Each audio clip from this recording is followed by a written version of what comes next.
Look, 90% of everything you see on screens is controlled by 6 corporations. 6 companies worth $430 billion, deciding what 330 million Americans see, think, and believe. But here's the part that will make your skin crawl. Behind these 6 giants lurk 2 shadow puppeteers called BlackRock and Vanguard, managing $16.5 trillion. They own pieces of Disney, Comcast, CBS, News Corp, all of them. This means that the same invisible hands pulling strings behind your morning news are the same hands programming your children's cartoons. Now you might roll your eyes and think, so what? Business is business. But hold on, because what I'm about to show you will change how you see everything. Your brain processes visual information in 13 milliseconds. 13. Before you can even think, what am I looking at? Your subconscious has already absorbed and filed away that image. This happens faster than your conscious mind can filter. Picture someone slipping letters under your door while you sleep. By morning, your house is full of messages you never agreed to receive. Here's where this gets terrifying. Your brain has a bouncer called the reticular activating system. This bouncer decides what gets your conscious attention from the 11 million bits of information flooding in every second. Normally, the bouncer filters down to about 40 bits you can handle. But repeated visual exposure can reprogram this bouncer to prioritize whatever someone else wants you to notice. Wait, am I suggesting that every image you see has a hidden agenda? That seems paranoid, right? Well, consider this. Even if only half the visual content you consume daily contains intentional programming, that's still thousands of subliminal suggestions hitting your subconscious. And the techniques being used were developed specifically to control populations. Edward Bernays figured this out back in the 1920s. He took his Uncle Freud's insights about the unconscious mind and turned them into weapons of mass persuasion. Bernays convinced women to smoke cigarettes by staging photographs of women holding them as torches of freedom. One visual campaign, millions of addicted women, countless deaths. That's the power of strategic imagery when you understand how the mind works.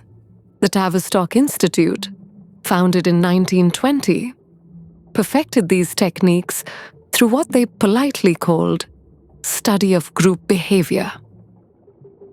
What they were really doing was figuring out how to break down individual resistance through traumatic visual conditioning. They discovered that overwhelming people with disturbing imagery, followed by comforting authority figures, creates psychological dependency. Sound familiar? But modern technology has amplified this beyond anything Bernays could have imagined. Eye-tracking software now monitors exactly where your gaze falls and for how long. Facial recognition reads your emotional responses in real time.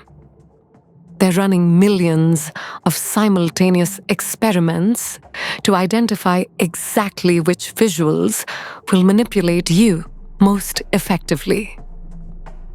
Take McDonald's red and yellow color scheme. Those colors aren't random choices. Red triggers urgency and appetite. Yellow creates mild anxiety that speeds decision-making. Together they create, I need to eat something now and this will do. You think you're choosing lunch, but your subconscious has been hijacked by color psychology. Gaming companies discovered something called variable ratio reinforcement, unpredictable visual rewards that create the strongest addiction patterns. Those flashing notifications, achievement badges, progress bars. They're hijacking your dopamine pathways, making normal life feel boring by comparison. The algorithm doesn't care if you're happy. The algorithm cares if you're hooked. Social media platforms weaponize this further by showing you content designed to trigger strong emotional responses: outrage, envy, fear. Not because these emotions benefit you, but because they keep you scrolling, clicking, consuming their advertising. Here's what makes me angry about this whole system. They're stealing your attention, which means they're stealing your life. Every moment your eyes are glued to their screens, consuming their programming, is a moment you're not creating, connecting, or questioning. Now I could paint a picture of all-powerful puppet masters controlling helpless victims. But that's not quite accurate either. The manipulation only works if people remain unconscious of it. The moment you understand how your visual cortex processes 36,000 bits of information per hour, 90% below conscious awareness, you can start making conscious choices about what you allow in. This brings us to something I call conscious viewing, actively questioning the intent behind every visual you encounter. Who created this image? What emotion is this designed to trigger? What behavior are they trying to program? What do they gain if I respond as intended? But here's where people get overwhelmed. How can I question everything? That would drive me crazy. And you're right, you can't analyze every single visual input. But you can control the source of your visual inputs. Environmental control becomes the foundation of visual liberation. Reducing total screen time creates space for your own thoughts to emerge.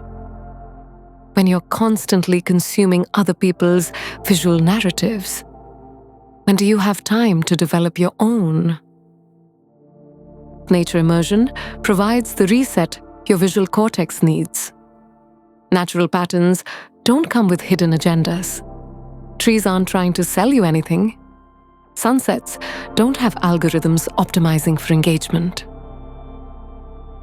Spending time in natural environments helps your nervous system remember what calm, unmanipulated visual input feels like.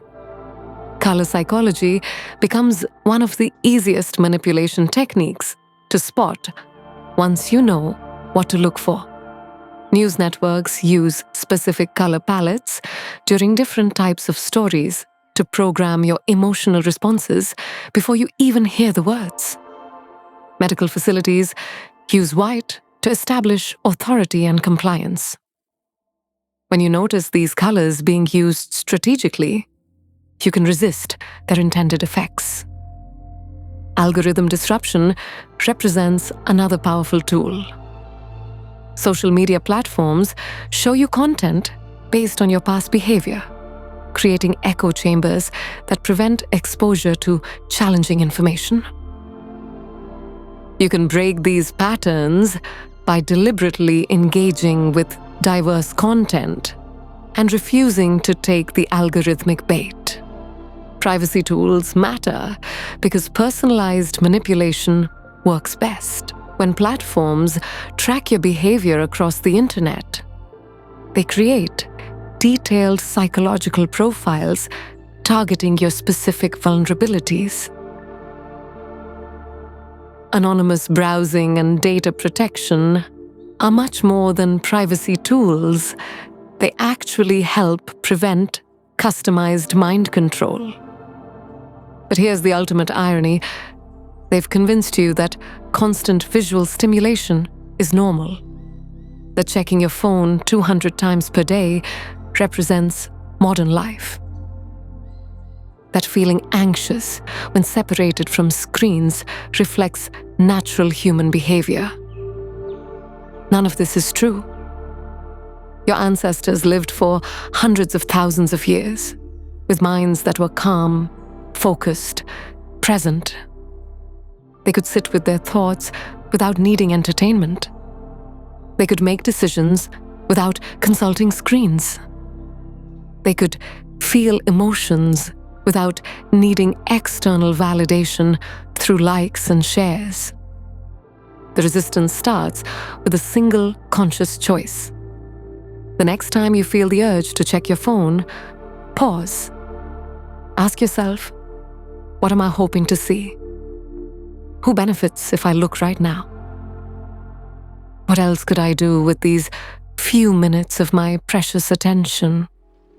That pause, that moment of conscious choice between impulse and action, represents where freedom lives.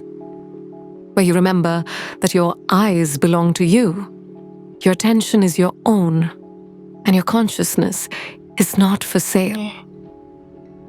The elite understand the power of visual programming because they've weaponized this understanding for generations. Now the time has come for you to understand this power too, not as a victim of manipulation, but as a sovereign being reclaiming what was always yours. Your liberation begins with conscious sight. What will you choose to see?